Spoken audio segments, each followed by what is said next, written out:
Oke, Bismillahirrahmanirrahim. Assalamualaikum warahmatullahi wabarakatuh. Waalaikumsalam warahmatullahi wabarakatuh. Jadi Selamat. alhamdulillah di hari ini kita masuk di sesi terakhir ya untuk pelatihan ethical hacking. Jadi di sesi terakhir ini kita akan membahas terkait dengan materi basic malware ya.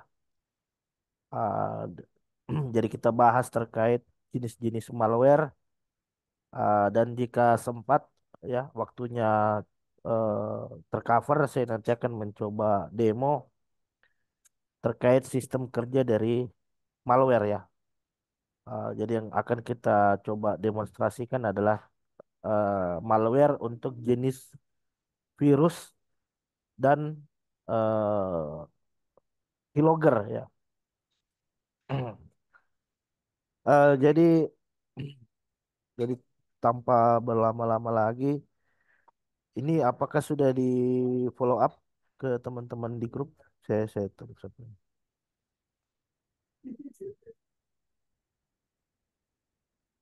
Oke, oke, sudah. Jadi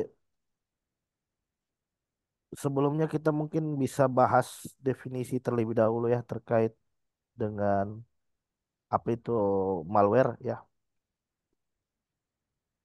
Mohon izin teman-teman, apakah bisa dilihat ini untuk slide-nya? Bisa, Pak. Bisa. Oke.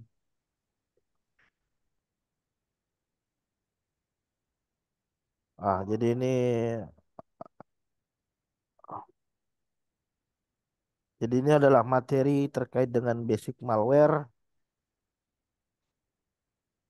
Ini ini profil saya ya, mungkin teman-teman sudah kenal. Ah, ini ya, jadi kita masuk ke dalam materi malware. Jadi apa sih sebenarnya malware itu? Ya, jadi malware itu adalah malicious software ya, atau biasa kita artikan sebagai sebuah software yang berbahaya ya. Jadi malware ini itu perangkat lunak ya. Malware ini perangkat lunak ya. Dia berupa software, dia bisa berupa script, bisa berupa kode, dia bisa berupa sebuah baris listing program ya, dan lain sebagainya. Yang mana malware ini memang dia didesain untuk melakukan pengerusakan ya. Dia didesain untuk melakukan pengerusakan ke dalam sistem dengan melakukan berbagai macam hal ya. Misalkan dengan melakukan eh, mentransfer data ya, mentransfer data di luar daripada perangkat target ke kom- ke perangkat si attacker. Selain itu dia juga bisa dengan melakukan pengerusakan terhadap data ya. Jadi data-data yang tersimpan di dalam sistem selanjutnya dirusak sehingga kita tidak bisa melihat isi konten daripada file yang telah terinfeksi tadi oleh adanya serangan dari virus. Kemudian jadi sistem kerja daripada malware yaitu dengan eh, dengan akses yang tidak sah ya. Jadi jadi perangkat komputer yang kita gunakan selanjutnya eh, diinfeksi oleh malware melalui jalur-jalur yang ada ya. Bisa melalui perangkat USB, bisa melalui network, bisa melalui eh, bisa akses, bisa direct akses ya, dan lain sebagainya gitu ya. Nah, jadi umumnya malware ini dia berjalan ke dalam sistem secara tidak terautorisasi ya. Ah, dia memanfaatkan akses yang tidak sah untuk melakukan aktivitasnya gitu. Nah, ini konsekuensi yang dapat terjadi ketika kita terserang oleh malware ya. Jadi tentu saja ini nanti akan berdampak kerugian ya bagi perusahaan ya ataupun organisasi. Ini bisa mengakibatkan terjadinya kerugian finansial ya, bisa menyebabkan kerugian finansial ataupun kerugian operasional ya. Jadi ketika malware sudah masuk ke sistem, kemudian dia menginfeksi data-data atau file-file privasi ya, file-file yang penting, maka kita akan kehilangan akses daripada informasi tadi. Nah, jadi ketika kita sudah kehilangan akses dari data-data penting, ya, data-data eh, berharga milik organisasi, perusahaan, tentu saja ini nanti akan berdampak fatal ya. Ini mengakibatkan kerugian yang jumlahnya tidak sedikit tentunya. Nah, jadi malware itu kita eh, klasifikasi menjadi beberapa bagian ya. Ada virus, ada worm, trojan, ransom, spyware, adware, rootkit ya. Aduh. Jadi seperti apa sih sistem kerja daripada masing-masing jenis malware ini? Jadi yang umum kita jumpai dari suatu jenis malware itu adalah virus ya. Jadi virus ini umumnya menempel pada suatu file atau aplikasi ya. Ada virus yang misalkan dia masuk ke sistem melalui media removable disk misalkan atau melalui media USB. Nah, jadi ketika dia sudah tereksekusi di dalam sistem, maka si virus ini selanjutnya nanti akan menggandakan dirinya. Dia akan menggandakan dirinya sebanyak mungkin di dalam sistem. Jadi kadang kalau kena virus itu resource kita jadi berat gitu. Resource kita jadi berat. Kenapa? Karena dimanfaatkan oleh virus ini untuk menyalin dirinya sebanyak mungkin di dalam sistem. Jadi makanya kadang kalau kita sudah terinfeksi oleh virus, kita lihat prosesnya ya di task manager ya. Kita coba identifikasi proses yang berjalan. Ternyata di situ ada malware malware berupa virus yang menggandakan dirinya ya. Jadi dia akan mengambil resource yang cukup banyak di dalam sistem untuk mengcopy dirinya ke direktori-direktori yang sudah ditargetkan gitu. Jadi kalau virus itu ya ada umumnya kalau virus itu dia punya induk ya. Nah, dia punya induk. Jadi dia punya program utama ya. Ah, dia punya program utama yang tersimpan di direktori tertentu di dalam sistem. Jadi misalkan kalau di dalam Windows itu dia akan menyimpan induk virusnya itu di dalam direktori temporary. Sedangkan kalau anak-anaknya itu ya anak-anak atau anak-anak dari virus utama itu selanjutnya nanti akan menginfeksi ke direktori dokumen, direktori My Dokumen, partisi C, partisi D, My Picture, atau kalau di Linux itu dia infeksi ke direktori home ya, home user dan lain sebagainya gitu. Jadi makanya untuk menginvestigasi virus ini kita harus tahu induknya di mana induk daripada virus itu tersimpan. Nah, jadi selama dia masih ada di direktori itu, maka setiap kali dia dieksekusi, maka dia nanti akan eh, mengcopy lagi, menggandakan lagi dirinya sebanyak mungkin. Jadi induknya yang harus di take over gitu, sehingga proses dari si virus ini bisa kita hentikan gitu. Nah, dan terkadang virus juga itu ketika dia masuk ke dalam sistem, maka dia akan mendisable beberapa service yang ada di sistemnya. Misalkan yang di disable itu misalkan ada misalkan yang di disable itu misalkan seperti task manager ya, command prompt ya, uh, task manager, command prompt dan berbagai macam hal lainnya gitu. Jadi virus ini apa? Jadi ini sering terjadi ya.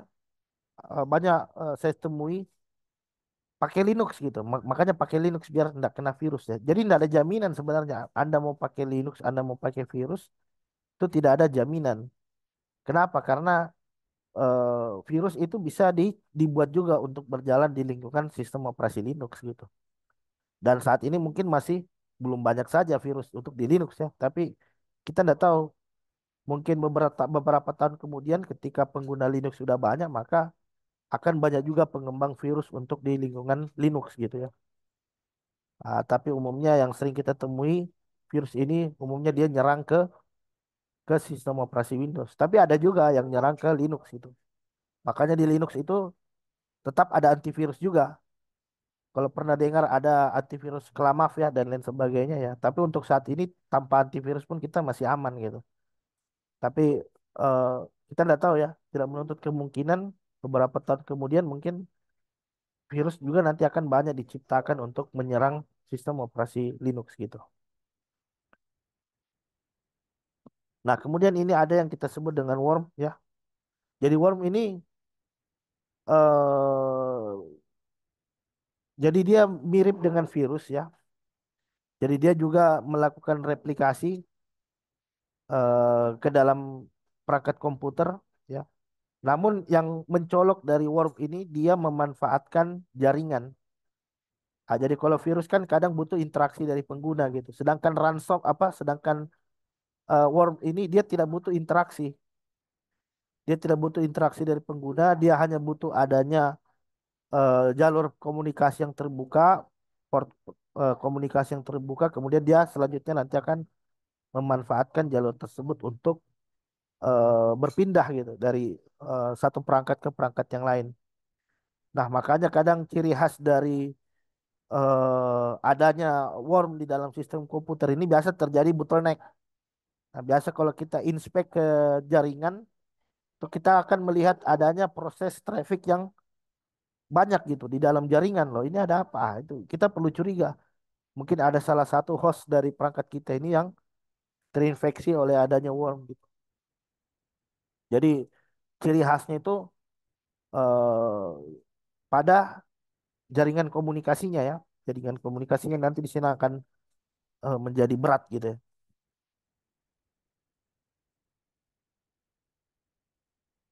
Nah, kemudian ada juga yang kita sebut dengan Trojan. Nah, kalau Trojan ini umumnya, jadi umumnya malware jenis Trojan ini diciptakan untuk melakukan pencurian informasi, pencurian data. Jadi dia beda seperti virus atau worm. Kalau Trojan ini tidak menggandakan diri. Kalau virus dia menggandakan diri sebanyak mungkin. Makanya resource memori kita nanti akan kehabisan.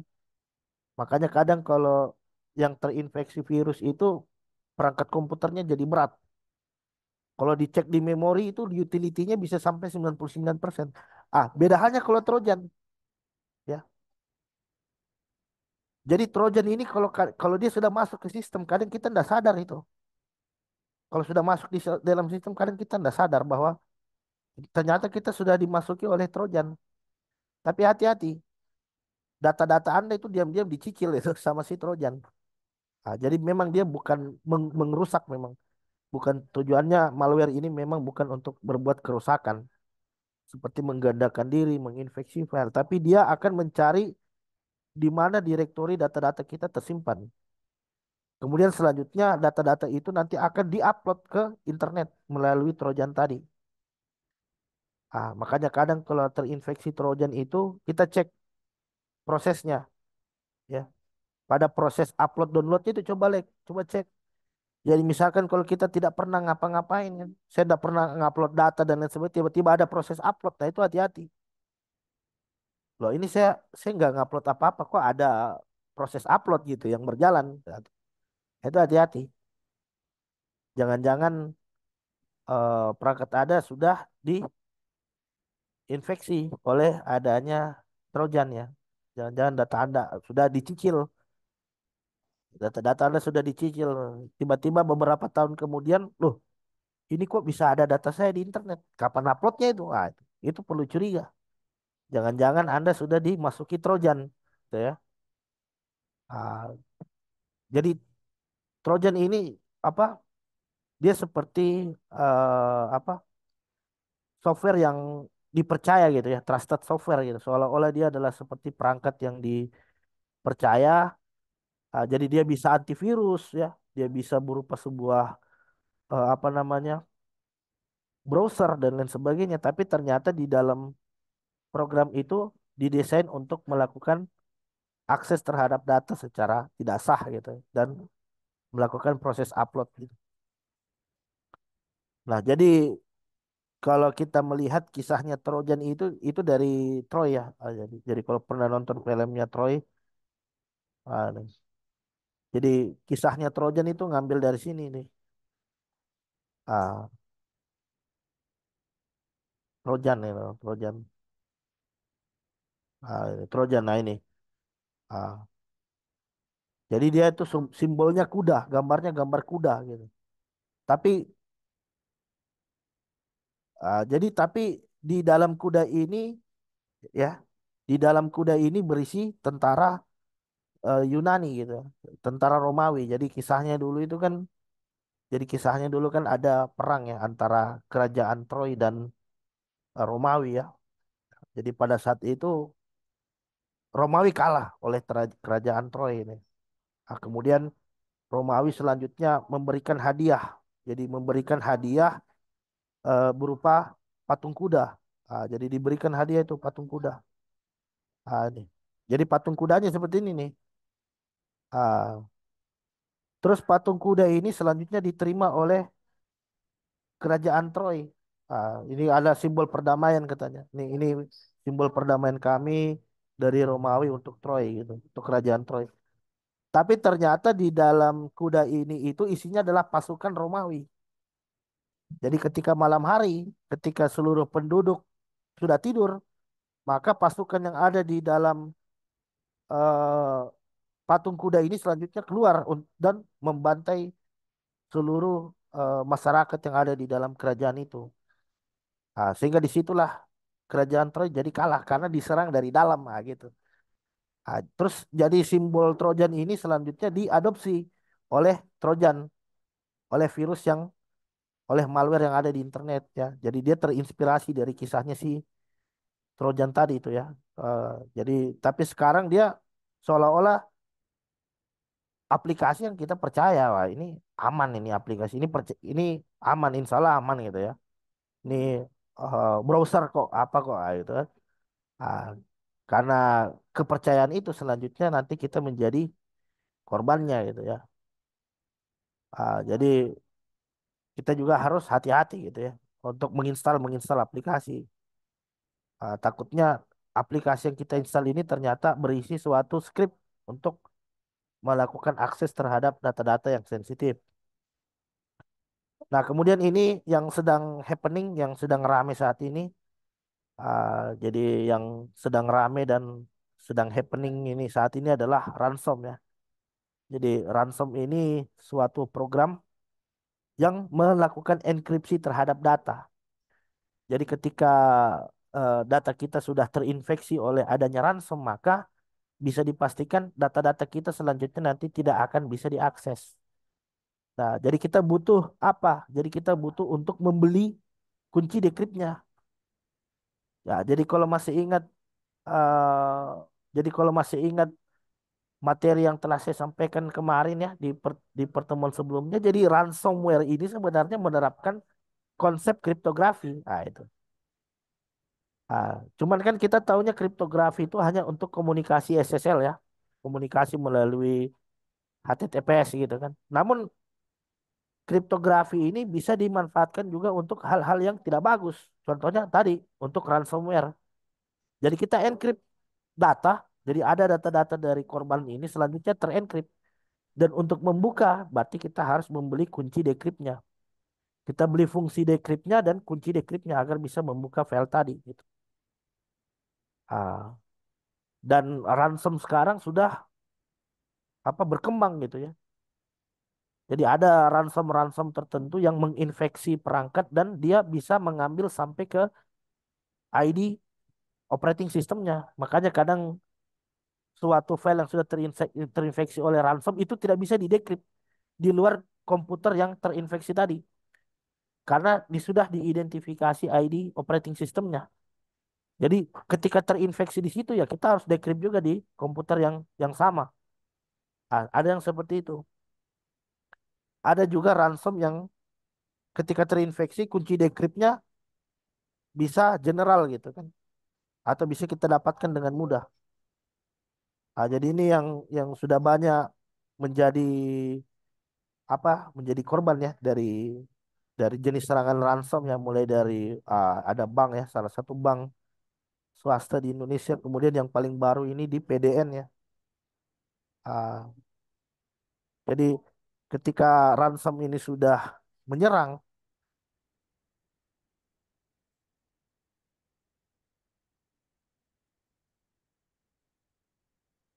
ya bisa. Bisa bisa bisa. Jadi kalau pernah lihat demo di YouTube saya itu, saya pernah buat malware, sampel malware yang sederhana ya, ransom. Jadi kunci dekripnya itu bisa unik. Kunci dekripnya unik. Setiap perangkat yang diinfeksi dia punya kunci dekrip yang berbeda-beda, gitu. Karena dia ngambil informasi dari sistem operasinya tadi. Ah, jadi misalkan kalau file saya ini sudah terkena ransom di komputer saya sekarang, itu kan punya ID sendiri. Ketika dipindahkan di komputer yang lain, kemudian dicoba untuk didekripsi, akan bisa. Karena ID-nya berbeda. Nah, jadi ada yang ransom seperti itu. Ya, jadi ketika terinfeksi maka jadi tergantung si programmernya, tergantung si pembuatnya mau mau buat jenis ransomnya itu mau yang seperti apa. Ah, jadi saya akan coba demo sebentar ya. Kita coba demo ransom kan. Kemarin saya sempat demo kan ya, tapi kita akan demo lagi nih yang kedua kalinya ya. Nah, kemudian ada yang disebut dengan spyware. Nah, jadi kalau spyware ini dia berfungsi untuk apa? Spyware ini seperti sesuai dengan namanya spy, yaitu memata-matai.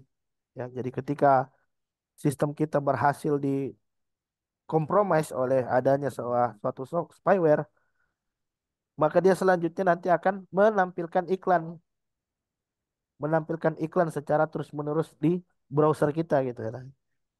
Jadi kalau teman-teman pernah secara tidak sengaja nginstal add-on gitu kan, atau plugin atau apapun itu, tiba-tiba browser saya di pengaturannya berubah.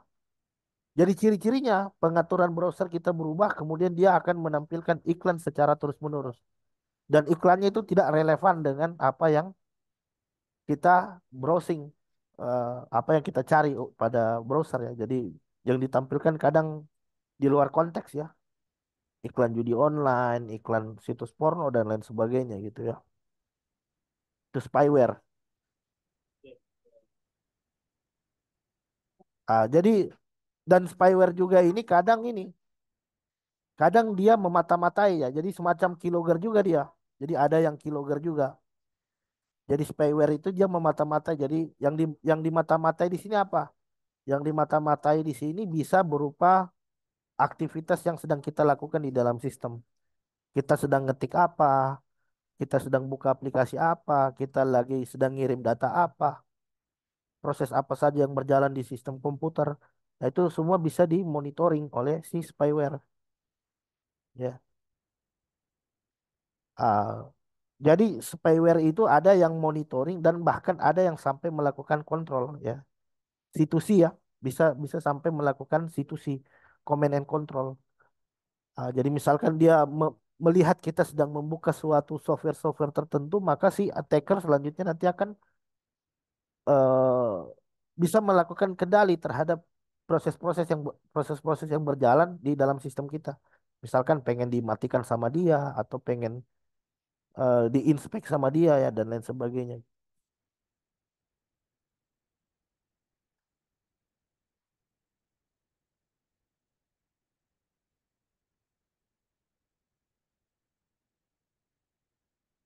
Ya, ah, jadi seperti itu ya spyware ya. Kemudian ada yang namanya adware ya. Jadi adware ini tadi. Jadi kalau spyware kan dia secara spesifik memata-matai. Dia secara spesifik akan memonitoring. Ah, terus ada lagi yang adware. Ya, kalau adware ini memang fokus ke iklan.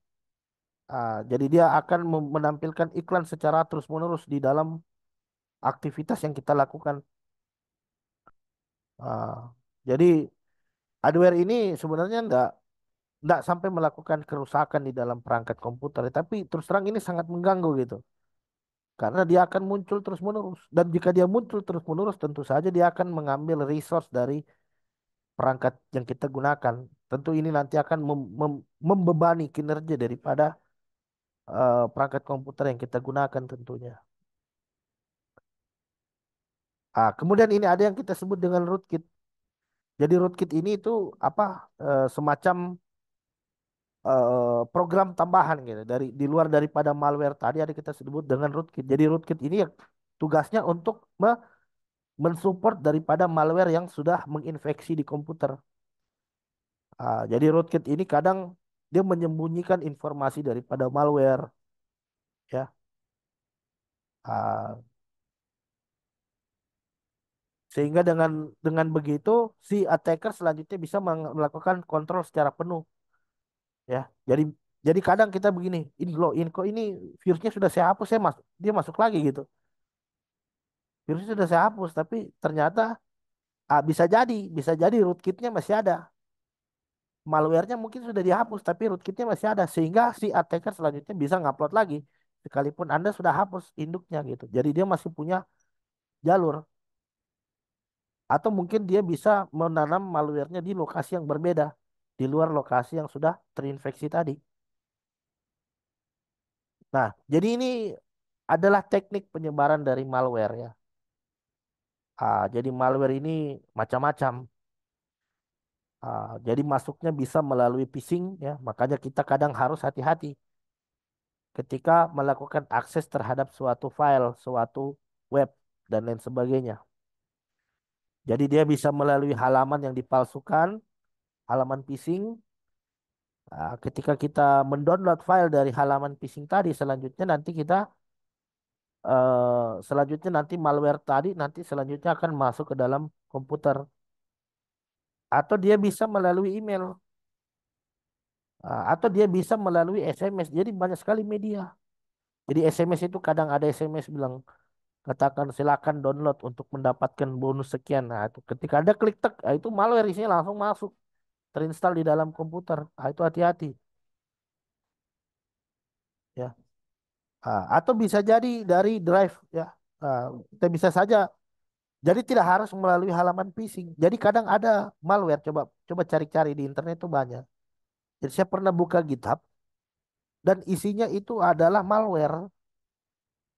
Terus diberi nama apa? Kalkulator.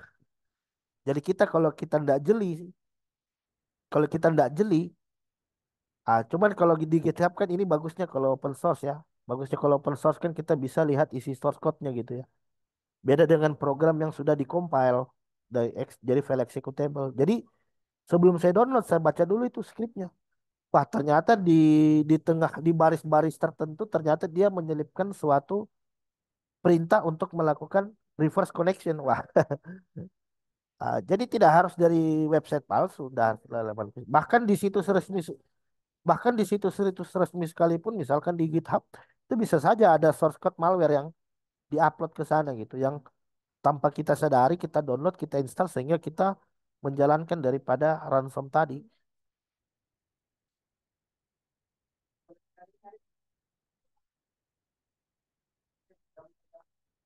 Tidak harus. Tidak harus sebagai seorang administrator, tidak harus. Nah, makanya ini kadang ransom dia memanfaatkan miskonfigurasi. Jadi misalkan Anda pernah menginstal suatu bahasa pemrograman terus bisa dijalankan sebagai all user. Nah, itu bahaya, hati-hati.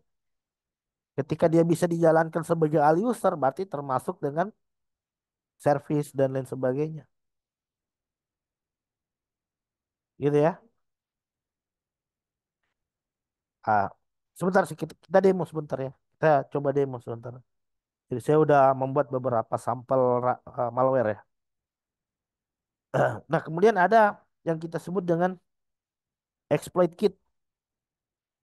Nah, jadi exploit kit ini jadi ada suatu malware. Malware itu berupa sebuah exploit. Ketika dieksekusi di perangkat kita, maka malware yang ada di dalam exploit tersebut juga nanti akan ikut tereksekusi di dalamnya gitu. Ah, jadi misalkan kita buat suatu exploit ya, kita buat exploit, kemudian di dalam exploit yang kita buat, kita sisipkan script malware di dalamnya. Bisa jadi seperti itu. Ya. Ketika exploit tereksekusi, maka baris perintah yang mengeksekusi suatu ransom juga nanti akan ikut terjalankan gitu. Bisa jadi seperti itu ya. Nah, kemudian ada yang disebut dengan social engineering. Nah, ini yang hati-hati nih. Jadi social engineering ini bisa dengan melakukan manipulasi psikologis dari pengguna. Nah, jadi kadang ada email, eh, jadi ada email masuk, ah, Assalamualaikum, apa, gimana bahasanya? Eh, Kami dari pihak IT support menemukan adanya program anomali di dalam sistem yang Anda gunakan. Silakan download file berikut untuk memperbarui sistem Anda gitu kan. Jadi apalagi bahasanya formal gitu, seolah-olah ini memang betul dari tim IT support gitu kan. Eh, dari sistem CM kami mendeteksi adanya aktivitas mencurigakan di dalam sistem yang Anda gunakan. Kami ingin melakukan update agar sistem Anda bisa terproteksi dari adanya upaya serangan dan lain sebagainya. Ternyata yang dilampirkan ransom. Ternyata yang dilampirkan itu memang malware atau sehingga ketika korbannya itu awarenessnya kurang, kehati-hatiannya kurang gitu kan. Itu dia percaya saja itu. Dia percaya saja itu, dia install. Ketika dia install, tak malwarenya masuk, set sudah. Sehingga dia melakukan pencurian informasi atau mungkin jadi backdoornya hacker untuk bisa masuk ke sistem kita. Jadi memang dia murni memanfaatkan ketidaktahuan dari pengguna. Jadi di email seolah-olah. Makanya kita kadang harus hati-hati juga. Ketika ada email masuk, jangan langsung di-download, jangan langsung diinstal. Bisa jadi itu memang hacker yang sedang menyamar sebagai IT support. Jadi kita konfirmasi dulu itu. Kita konfirmasi dulu ke kita lakukan apa biasa? Kita lakukan eskalasi. Kita eskalasikan. Saya mendapatkan email seperti ini betul dari tim IT support. Kita verifikasi kebenarannya. Kita ini kadang kita kadang juga satset gitu. Apa apa yang masuk di email kalau perlu nggak usah dibaca. Kalau perlu nggak usah dibaca langsung di download itu lah itu bahaya. Ah, jadi itu bisa menjadi pintunya jalurnya seorang malware ya atau hacker untuk bisa masuk ke sistem. Nah, jadi ini dampak yang terjadi ketika malware berhasil masuk ke dalam sistem, maka tentu saja ini mengakibatkan kerusakan terhadap data. Ya, jadi dia bisa melakukan pencurian data, dia bisa melakukan penghapusan data, pengubahan data, dan lain sebagainya. Sehingga tentu saja ini akan berdampak eh, kerugian yang sangat fatal, berdampak kerugian yang sangat fatal ya. Nah, kemudian, kemudian kemudian akses yang kemudian akses yang tidak sah ke dalam informasi, tentu saja ini akan menyebabkan terjadinya kerugian dari sisi finansial ya. Nah, kemudian yang berikutnya itu adalah terkait dengan eh, kemudian yang berikutnya itu adalah terkait dengan kemudian yang berikutnya itu adalah terkait dengan kehilangan privasi ya. Kehilangan privasi, penurunan kinerja sistem, dan tentu saja menyebabkan terjadinya ancaman keamanan tentunya ya.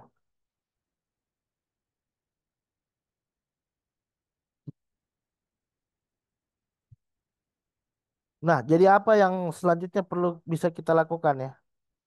Jadi yang bisa kita lakukan di sini ya tentu saja antivirus ya. Kita harus memastikan bahwa antivirus atau anti malware berjalan di dalam sistem, ya. Berjalan di dalam sistem, ya.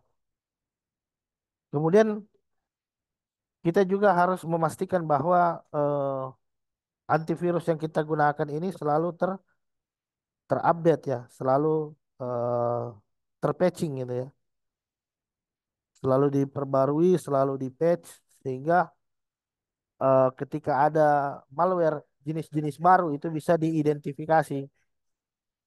Nah, kemudian kita bisa eh, mengaktifkan apa? Kita bisa dengan menerapkan yang namanya firewall, ya. Firewall, IDS, IPS, ya,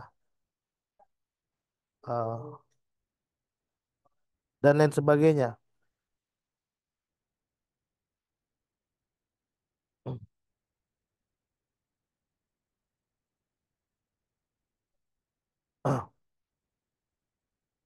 Nah, jadi kita bisa eh, melakukan demo, ya.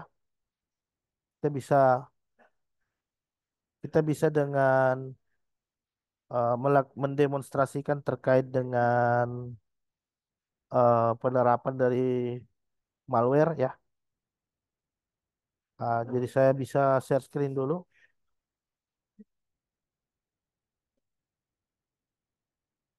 Hmm.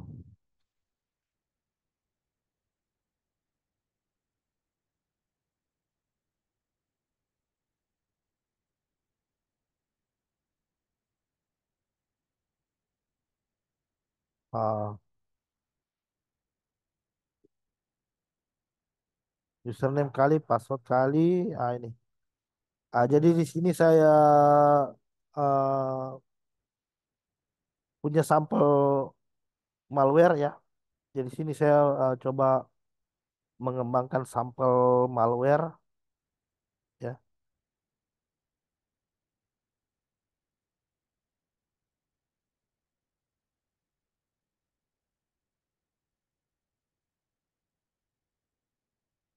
Oh.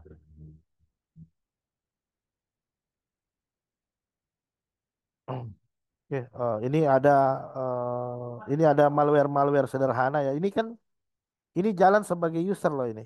Coba saya WMI. Ini. Ini jalan sebagai seorang user biasa. Ah, ini jalan sebagai seorang user biasa, ya.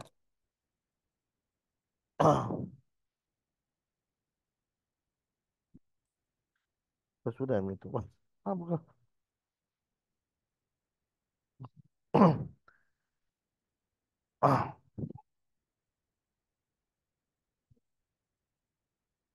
Jadi di sini saya punya malware sederhana. Misalkan saya buat suatu keylogger, ya. Jadi jadi ini ilustrasinya. Misalkan kalau kita sering ke ini, ya, apa namanya, ke tempat umum gitu, ya. Misalkan di bandara, ini sering terjadi di bandara, terus di kereta api, atau di tempat-tempat umum. Kita harus hati-hati juga itu menggunakan komputer-komputer yang ada di sana, karena kita nggak tahu, bisa jadi di komputer itu ada malwarenya, ya, ada keylogger, uh, jadi keylogger ini dia masuk ke dalam kategori malware tipe spyware. Jadi dia akan mengcapture apa saja aktivitas yang kita lakukan di dalam sistem. Nah, jadi ini skripnya saya jalankan sebagai user biasa. Nah, bisa lihat di sini. Ini saya jalankan sebagai user biasa. Tadi bisa dilihat. Saya tidak harus jadi super user, saya jadi user biasa aja. Misalkan di komputer tersebut itu saya punya akses ke selnya, ya sudah, saya masukin aja ini, atau saya buat. Nah, jadi kalau kita coba lihat isinya,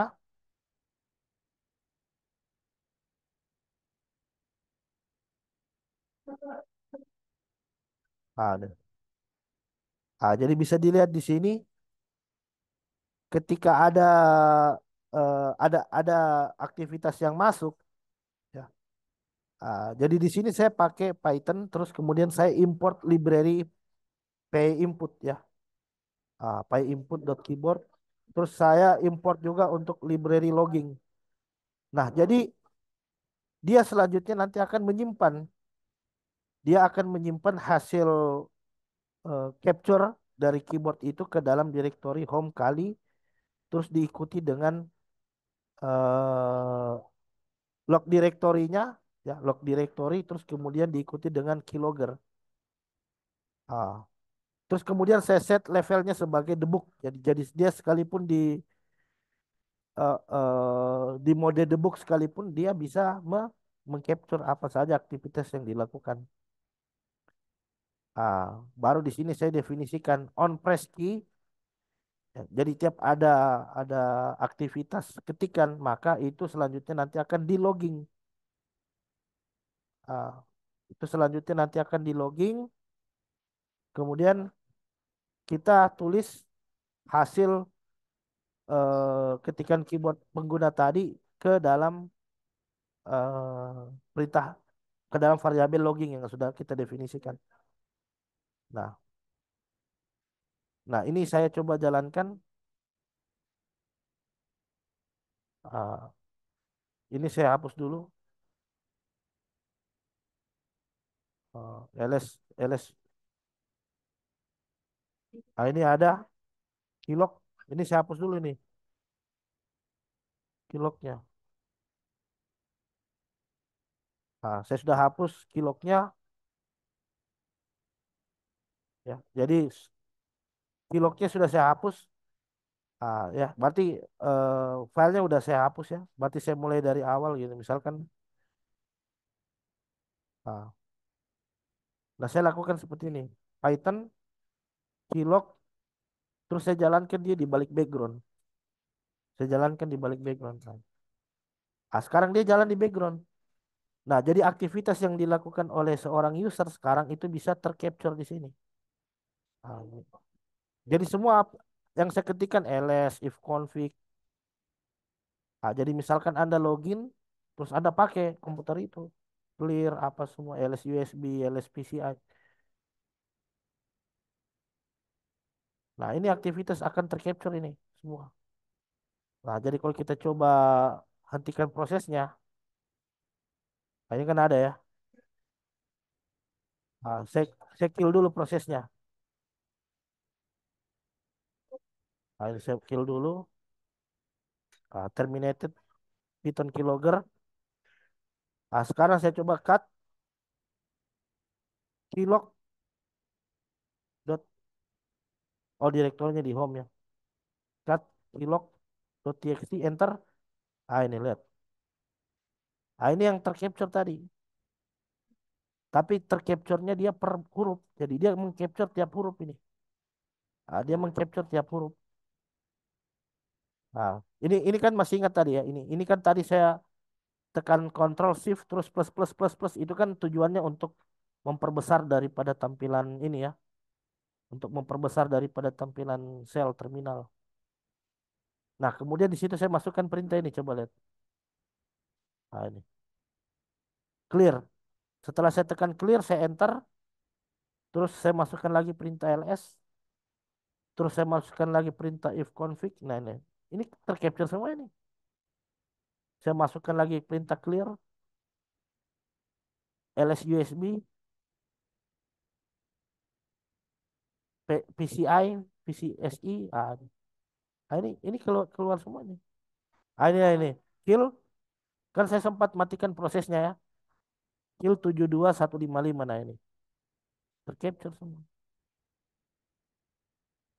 Jadi ini bisa saya buat misalkan setiap ada ketikan langsung ngirim ke cloud misalkan untuk datanya gitu. Nah, misalkan, nah ini kalau kita pakai yang, saya bisa pakai ini yang sudah saya improve, cat improve keylogger. Itu kan agak susah ya. Itu kan agak susah tadi ngelihatnya gitu kan. Ini agak susah ngelihatnya. Nah, saya sederhanakan supaya ngambilnya itu bukan per kata. Ngambilnya bukan per kata, tapi per kalimat. Nah, saya hapus dulu tadi.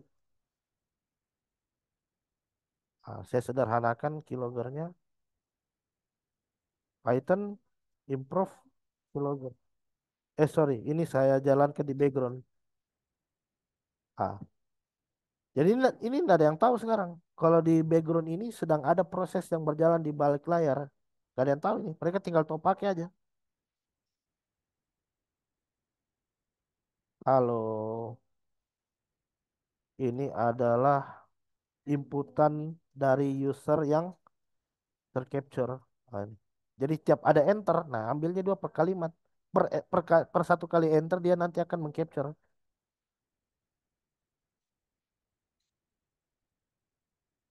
Nah, jadi kita coba lihat.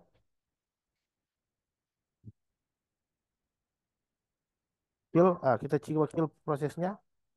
118.551 kill.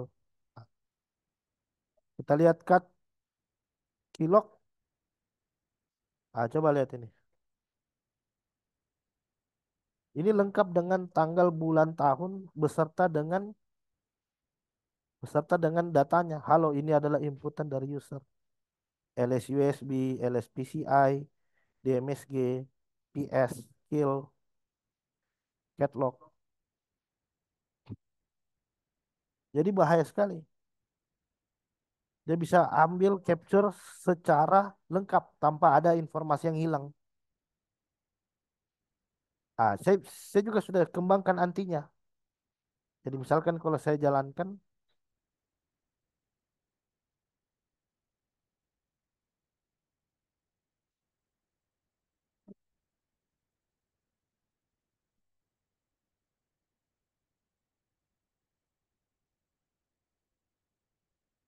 misalkan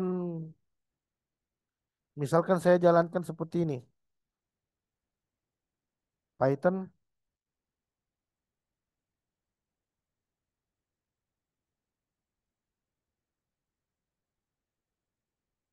Jadi saya bisa deteksi itu kalau ternyata ada aktivitas keylogger, saya coba deteksi.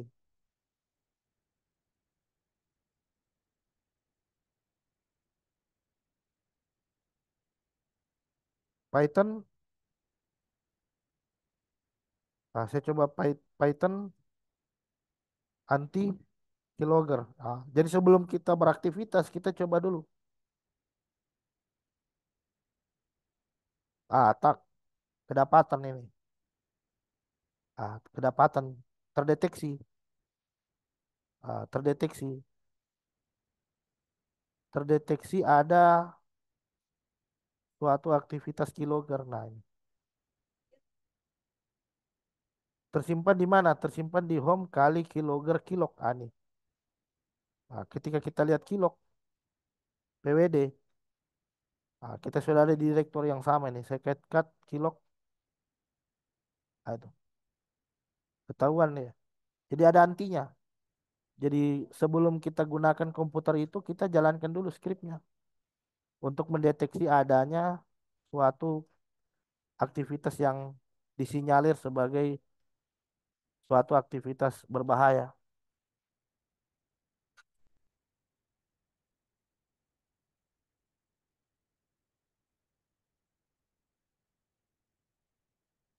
Oke. Itu untuk ya sampai sini ada pertanyaan dulu mungkin sebelum kita demo yang lain. Jadi bisa dilihat itu bahwa skripnya dijalankan sebagai user biasa. Jadi kenapa bisa dijalankan sebagai user biasa? Karena ada miskonfigurasi. Jadi misalkan kalau kita nginstal bahasa programan, aplikasi, jadi dicek dulu. Jangan-jangan program aplikasi itu bisa dijalankan oleh user biasa tadi. Jadi saya tidak butuh akses administrator. Karena secara default memang ketika kita nginstal Python, nginstal Java, itu kita bolehkan agar berjalan di sistem user. Dan ada sistem-sistem tertentu memang yang mau tidak mau harus dijalankan di level user biasa. Tadi itu. Contohnya ada aplikasi yang running tanpa privilege yang non privilege. Nah itu. Nah ini kadang dimanfaatkan karena dia menjalankan suatu bahasa programan tertentu. Kita bikin skrip untuk bisa agar bagaimana skrip kita tadi bisa tereksekusi dengan bahasa programan tadi. Pak Sul, Ya ya silakan. Pak. Eh, saya ada dua pertanyaan Pak Sul. Yang pertama adalah untuk tes malware atau ransomware itu di virtual machine apakah aman atau ada teknik-teknik tertentu? Itu yang pertama. Hmm. Yang kedua adalah install aplikasi bajakan, crack gitu di VM apakah aman? Terima kasih Pak. Oke, begini ya. Jadi kalau di dalam lingkungan VM itu sejauh ini aman ya, aman. Tapi tergantung dari jenis malwarenya. Kadang ada juga malware yang ganas gitu. Ada malware yang ganas dalam hal ini dia bisa menginfeksi sampai ke level VM-nya. Jadi kalau saya untuk untuk betul-betul amannya ya, untuk betul-betul amannya ya eh, usahakan lah ya di native OS-nya ya, di native OS-nya usahakan memang tidak ada data gitu. Jadi kita bikin VM. Jadi ini host OS utamanya anggaplah Windows ya. Kalau bisa di backup juga dulu datanya. Di host OS-nya di backup dulu datanya baru diinstal VM. Terus di dalam VM itu diinstal malwarenya. Tapi dengan catatan di host OS kita itu sudah backup. Karena antisipasi kita dapat malware yang ganas gitu, yang bisa tembus sampai ke host OS-nya gitu. Gitu ya. Oke, oke, terima kasih Pak. Yang kedua ya, install apa Ya, tadi? yang kedua. Yang kedua, kalau kita install aplikasi atau software yang hasil crack gitu ya di VM, apakah aman, Pak? Karena eh, beberapa waktu lalu tempat kerja saya ada tagihan yang lumayan besar karena ada install aplikasi crack di bukan di VM sih di host. Nah, saya ingin tanya kalau di VM apakah aman tuh, Pak? Selama dia masih terhubung ke internet, menurut saya tidak aman. Kalau dia install di VM tanpa dia dengan status dia dengan status kondisi dia tidak terhubung internet, ya menurut saya tidak ada masalah. Tapi kalau dia terhubung internet, nah itu yang agak susah. Jadi bukan bukan GUIS OS Anda yang dikenali, tapi host OS Anda. Bukan gue paham kan maksudnya? Bukan VM-nya, tapi host host Ya, ya. OS-nya gitu. Oke, oke. Oke, misalnya gini, Pak Sol, saya install aplikasi Burpsuite yang pro tapi crack gitu ya di VM. Hmm. Nah, itu apakah nanti akan kena tagihan dari si perusahaan Burpsuite-nya ke perusahaan saya gitu. Padahal saya installnya di VM. Kalau Burp Suite, berarti kan Iya, tidak logikanya begini. Anda jalankan Burp Suite profesional ya. Berarti kan pakai license-nya orang lain gitu ya. Dan Burp Suite kalian ini sama-sama terhubung ke internet. Berarti kan ada multi login, dengan license yang sama. Kalau saya analisa saya begitu, bisa jadi Anda dideteksi itu.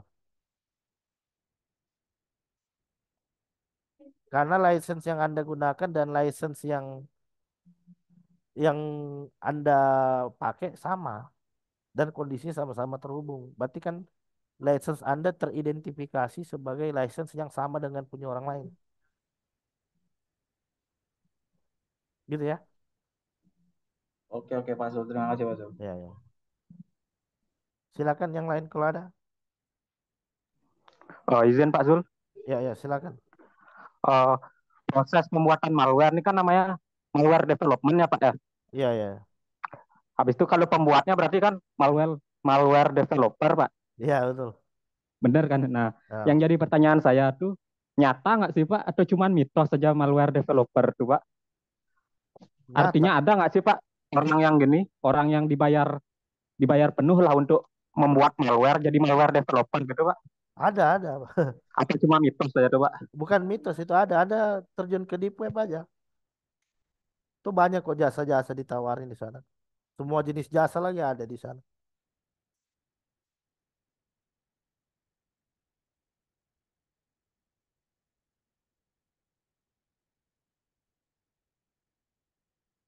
Gimana? Ada Pak. Itu bukan mitos, itu memang ada kok. Oh, tapi itu black hat emang black hat aja Pak? Apa gimana Pak? Memang black hat lah, black hat itu. Oh, Tanya Memang lagi, Pak Sul. ya. Em, ada nggak ya AI untuk kebutuhan cyber security? Misal, kalau kita pakai ChatGPT kan, misalnya kita mau eh, buat keylogger, ChatGPT kan pasti nolak tuh ya. Ya. Nah, ada nggak Pak Sul AI yang emang ngebantu untuk kegiatan cyber security? Itu yang pertama. Yang kedua adalah implementasi VPN atau proxy untuk kita melakukan scanning-scanning atau backhunting, Pak Sul. Caranya gitu. Terima kasih, Pak Sul. Gimana ya? Satu-satu dulu. Jadi tadi AI ya. Jadi ini memang susah. Jadi mau tidak mau kita harus belajar. Mau kita nggak mau harus belajar karena ada batasan dari AI. Jadi memang seperti yang tadi itu kalau Anda minta di AI sudah pasti itu ditolak gitu. Jadi mau nggak mau kita belajar ya. Misal kita download ebook ya misalkan Python. Cuman cuman ebook-ebook yang ada di internet itu dia tidak secara eksplisit menjelaskan seperti ini loh cara memanfaatkan Python untuk hacking. Nah, kita harus pintar-pintar. Dari fungsi-fungsi yang ada di Python kira-kira mana yang bisa saya manfaatkan untuk aktivitas black hacking. Gitu. Apa library P input kan itu memang bukan untuk black hacking itu. Memang netral itu. Library itu netral, tidak ada yang untuk keperluan jahat, tidak ada keperluan baik. Tergantung penggunanya. Kalau penggunanya gunakan untuk hal yang jahat ya berarti jahat itu. Misalkan tadi P input ya, library P input. Itu library P input biasa digunakan untuk menerima input dari pengguna melalui terminal shell. Nah, itu. Cuma di sini saya belokkan. Jadi menerima input dari pengguna untuk disimpan ke dalam logger. Nah, itu. Itu library logger juga tidak bukan untuk hal yang buruk, bukan. Library logger memang untuk digunakan untuk apa istilahnya men-try catch gitu ya. Kalau program itu kan ada namanya try catch gitu kan. Ketika terjadi error, maka dia nanti akan nangkap error itu untuk di catch ke dalam suatu output gitu kan. Semua bahasa, ya, semua bahasa. Anda mau pakai C, Anda mau pakai Python, Anda mau pakai. Jadi tools itu netral, gitu. Tools netral.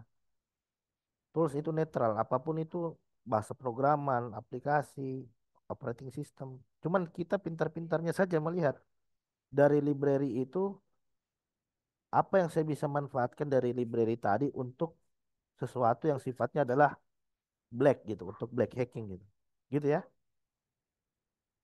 Jadi ini saya enggak, maksudnya skrip-skrip yang saya buat tadi itu bukan untuk apa namanya, bukan untuk sesuatu yang jahat ya. Memang tujuannya untuk edukasi, untuk demo kepada teman-teman gitu. Seperti ini loh ilustrasi yang bisa saja terjadi gitu. Makanya saya kadang kalau ditanya Pak bagi skrip dong, bagi apa enggak saya kasih karena skrip itu bisa saja disalahgunakan gitu. Awalnya kita kontennya memang untuk edukasi, tapi kalau disalahgunakan ya sudah bukan eh, wewenang saya gitu ya. Udah kan disclaimer ya. Kita kan sudah disclaimer di awal ya. Segala bentuk segala bentuk apa namanya? Segala bentuk kejahatan yang dilakukan di luar training itu bukan tanggung jawab saya. Ya gitu ya. Oke, oke, Pak. Heeh. Pertanyaan kedua tadi, Pak. Ya gimana pertanyaan kedua gimana? Eh, Implementasi VPN atau proxy untuk kita melakukan misalnya scanning atau backhunting untuk menyamarkan. Oh, pakai ini saja proxy chain sebentar.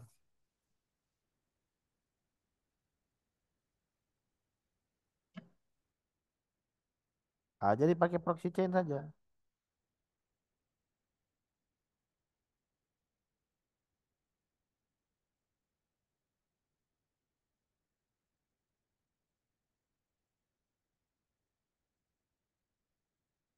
Nah, jadi kita bisa cari contoh proxy chain.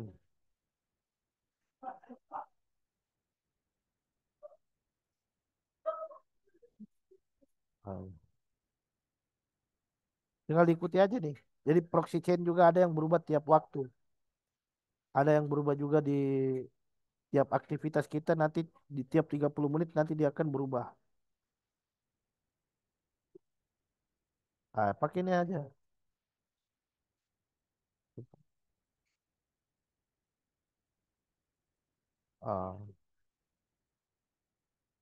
Ah, kita pakai yang default aja.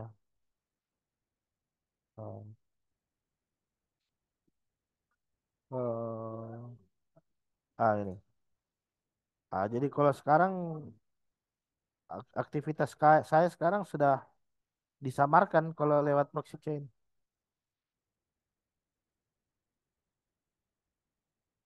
Ah, nah itu. Ah, ini sekarang udah lewat proxy ini sekarang browser saya.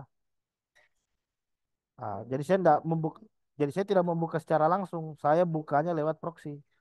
Nah, ini udah disamarkan ini karena lewat proxy. Gitu ya. Anda bisa custom nanti. Anda bisa custom untuk modenya. Oke?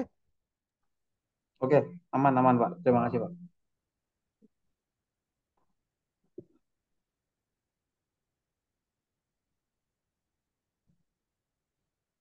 ada tetap kemungkinan ada. Tetap kemungkinannya ada.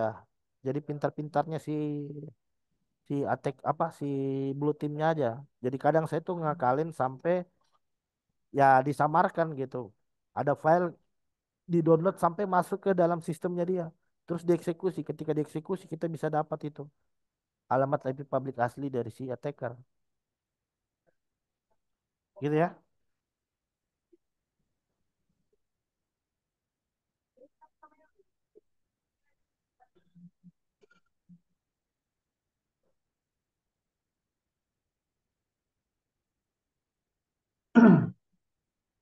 Boleh tanya lagi Pak Sol?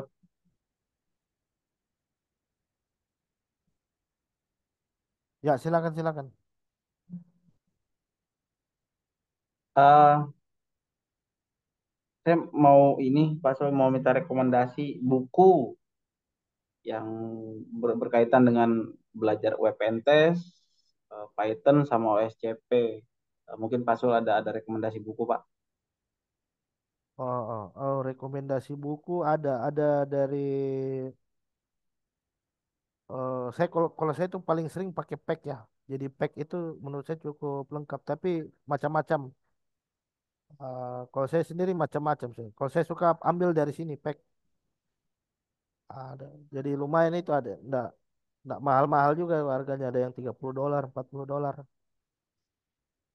Sama saya ebook itu dari O'Reilly. Itu penerbitnya dari sana itu biasa. Itu lengkap. Kalau O'Reilly itu kadang lebih mahal sedikit tapi lebih lengkap. Sama apa? Jadi dipraktekkan gitu. Mau beli buku sebanyak apapun kita ndak baca, ndak dipraktekkan ya sama aja bohong gitu. Cuman memang Iya. untuk masalah black hacking ini memang kayak pintar-pintar aja. Karena ndak semua buku menjelaskan secara eksplisit. Jadi kita cukup paham fungsi dasarnya, nanti penerapannya kembalikan kepada diri kita sendiri. Bagaimana? Oh fungsi ini kalau mau saya ke black hat. Gitu. Jadi saya belum pernah dapat e-book itu secara eksplisit menjelaskan untuk melakukan apa namanya membuat ransom harus pakai library ini, library ini, library ini. Nggak pernah.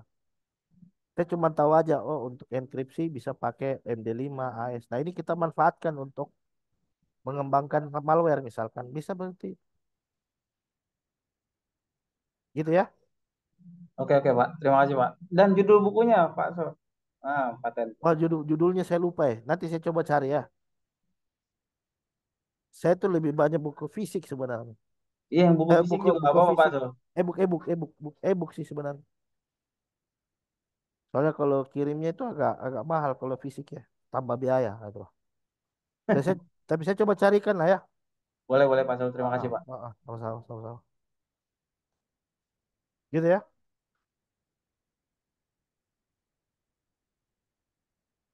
Ah. Jadi cara masukinnya gimana? Cara masukin malware tadi gimana ya? Kembalikan ke tekniknya kita masing-masing. Kemarin kan kita sudah belajar command execution, belajar vulnerability upload, belajar ini, belajar itu. Nah, jadi jalur masuknya silakan. Anda mau pakai vulnerability upload, Anda mau pakai apa? Process scripting, SQL injection. Intinya itu bagaimana skrip tadi bisa masuk, selebihnya nanti kita tinggal cari cara untuk mengeksekusi skrip tadi ketika dia sudah masuk ke dalam perangkat target.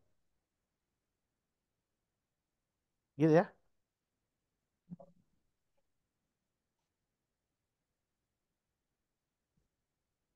Halo? Oke, oke. Oke, terima kasih Pak Sul. Di akhir sesi Pak Sul, kita ada sesi live bug hunting nih, Pak Sul. Oh iya, waduh, gitu ya.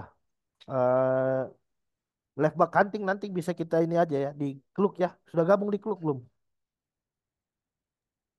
Oh iya, sudah Pak Sul. Nanti live bug hunting saya jadwalkan. Ini minggu ini kan kita mau belajar Python for ethical hacking ya. Nanti di minggu kedua saya agendakan lah untuk live bug hunting ya. CTF ya, capture Wih, the flag ya. Gitu ya. ya, ya. Eh, eh. Terima kasih Pak Sul. Soalnya nih malam saya belum ada persiapan itu untuk bug hunting itu. Jadi nanti saya persiapan dulu. Oke ya. Langsung ke Hacker One, Pak Sul. Ya boleh hacker one atau hack the box lah boleh hack the box pakai hack the box.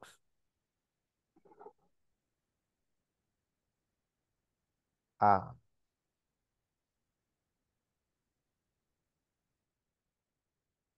oke, ada lagi yang lain mungkin? Halo? Hmm. Pak Sul, tanya dong Pak Sul. Ya ya silakan silakan.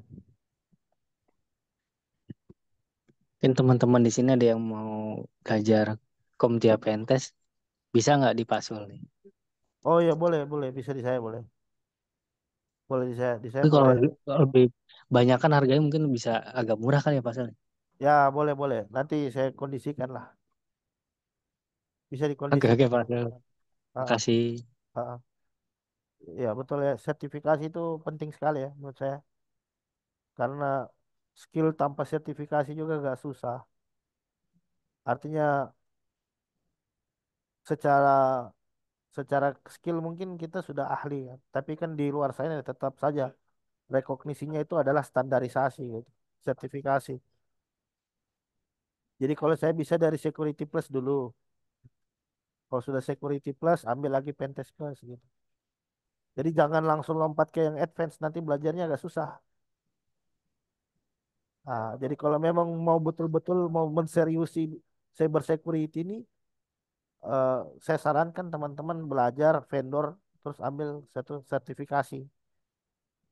Jadi untuk peluangnya nanti saya bisa bantu gitu. Yang penting certified punya skill untuk peluangnya sendiri saya bisa bantulah. Ada kebutuhan-kebutuhan ngajar, kebutuhan-kebutuhan project gitu ya. Pak Sul, Security Plus sama Pentest Plus itu kan dua hal yang berbeda bukan ya? Blue Team dan Red Team lah ya, Oh, bisa dibilang Pak. enggak. Security Plus itu fundamentalnya. Oke. In- naik di atas Security Plus itu ada Pentest Plus sama Caisa Plus. Oke. Kalau Kalau pen Security Plus kapan udahin, Pak? ya Security Plus boleh tuh, Pak. ya boleh lah nanti bisa japri saya. Jadi Gas lah kita barengan nih biar murah nih kan. eh, Kita belajar bareng-bareng lagi. ya jadi Boleh, security boleh, boleh banget Pak Sul. jadi Security Plus dulu, terus ketika naik Anda bisa penjurusan di situ. Mau yang Blue Team bisa Caisa, mau yang Red Team bisa Pentest. Tapi permukaannya itu Security Plus. Oke, Gitu ya. Ah, oke, oke. jadi Siap, Pak Sul, siap. peluang security banyak besar, peluang security besar ya. Cuman itu tadi ya, kadang kalau ndak certified agak susah, sikut-sikutan. Tapi kalau certified kan bisa inilah, istilahnya udah ada jalur sendiri gitu ya. Ah, nanti tinggal skillnya lagi yang di tajam. Boleh Pak Sul nanti di info di grup ini Pak Ah, Sul ya. ah, ah, ah. Security Plus, Pentest Plus gitu. Ah, ah. Sama saya mau infokan ini saya ada job ngajar tapi harus onsite, offsite, September itu ya. Jadi ada pelatihan kontainer. Mungkin teman-teman ada yang bisa Docker kontainer nanti bisa japri saya gitu. Jadi nanti panel sama saya. Saya pengajarnya, terus nanti Anda asistennya gitu. Jadi guru. Jadi mau di training ini guru, guru sekolah Hmm, gitu ya. Sampai sampai September nanti nih pelatihannya. Tapi kalau untuk security saya masih belum ada info. Tapi kalau teman-teman sudah certified, nanti insya Allah ada peluang-peluang bisa lah saya follow up ke grup biasa. Kalau grup, jadi alhamdulillah ada beberapa teman-teman yang saya bantu ngajar di prakerja, ada Pak siapa namanya, saya lupa namanya itu. Itu saya bantu masuk ngajar di prakerja. Dia ngajar programming. Bahtera Alam, nah, Pak Bahtera Alam, Pak Eko Budi Utomo, ya itu saya bantu semua. Jadi ada yang harus certified dan ada yang tidak perlu. Nah, itu. Kalau yang Docker container ini tidak perlu certified, paling tidak bisa operasional lah. Ada pengalaman gitu. oke. Pak Sul, Ya, ya, kalau ya. untuk perbandingan misalnya kayak Pentest Plus, Security Plus, C, GPT, itu menurut pandangan Pak Sul, apakah semuanya sama secara apa ya Eh, kualitas materi gitu ya? kalau karena saya kan ngajar ya, karena kan saya ngajar ngajar materi-materi yang Mas sebutkan Iya, tadi, iya. menurut saya sama. Istilahnya sama lah kalau kita belajar Islam itu ada mazhabnya Imam Hambali, ada mazhabnya Imam Hanafi, ada Oke. mazhabnya Imam Syafi'i, tapi secara garis besar sama. Mau Ceh, mau Kumtiah. Cuman mungkin agak ini ya, sudut pandangnya mungkin agak berbeda gitu. Gitu ya. Oke, oke, Pak. Oke, oke. Mungkin itu saja ya. Ya, tujuannya sama, jalannya beda, betul. Ah, jadi mungkin itu saja ya untuk materi kita. Jadi saya terima kasih banyak ya atas waktunya teman-teman selama 5 hari ini ya. Jadi alhamdulillah cukup banyak hal yang kita bahas selama kurang lebih 5 hari ini. Dan saya harapkan kita jangan putus ya. Kita terus eh, bisa terus sharing-sharing, keep kontak ya dan lain sebagainya ya. Ya, Siap, Pak. Terima kasih Pak Sul atas waktunya Ya, Pak Sul. sama. Makasih, Pak. Ilmunya Ya, yang udah di-share. insya Allah, insya Allah. Kita mungkin bisa sesi dokumentasi dulu ya. Jadi wah setelah boleh. jadi setelah ini nanti kita ada sertifikat ya untuk teman-teman yang eh, yang apa nah Oke. mengikuti pelatihan ini ya. Materi Burp Suite jangan lupa Pak So. Oke, siap, siap, siap, siap. Ah, ada sertifikatnya ada. Kan sudah ditulis di poster. Ah, kan sudah ditulis di poster. Ah, Kita on oke. cam ya, Pak Sul ya. Oh ya, oke, on cam boleh. Oke. Wah, ini selama 5 hari kita anonimus ini, tidak saling tahu ini. Ini ternyata wajah-wajah hacker itu sebenarnya.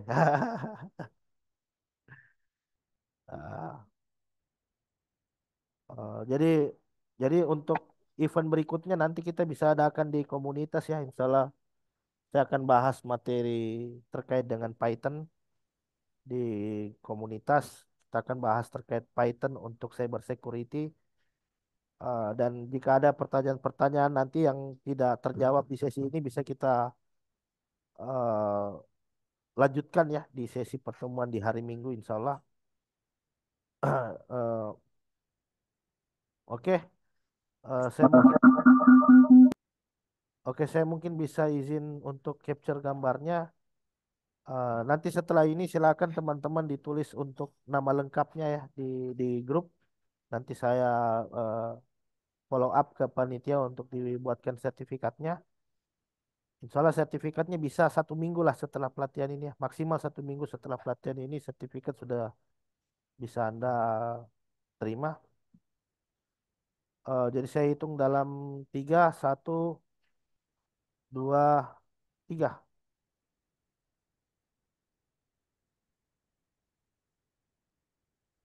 Oke, oke. Terima kasih banyak semuanya teman-teman. Saya ucapkan Terima kasih Pak Sul. Ya, terima kasih banyak Mas Sul. saya ucapkan Masih terima banyak kasih. Mas. Ya, saya ucapkan terima kasih banyak teman-teman. Semoga nanti kita bisa ketemu lagi. Saya tutup dengan ucapan alhamdulillah. Wabillahi taufiq wal hidayah. Assalamualaikum warahmatullahi wabarakatuh. Waalaikumsalam. Waalaikumsalam warahmatullahi Terima wabarakatuh. kasih Pak Su. Makasih Pak, makasih, makasih.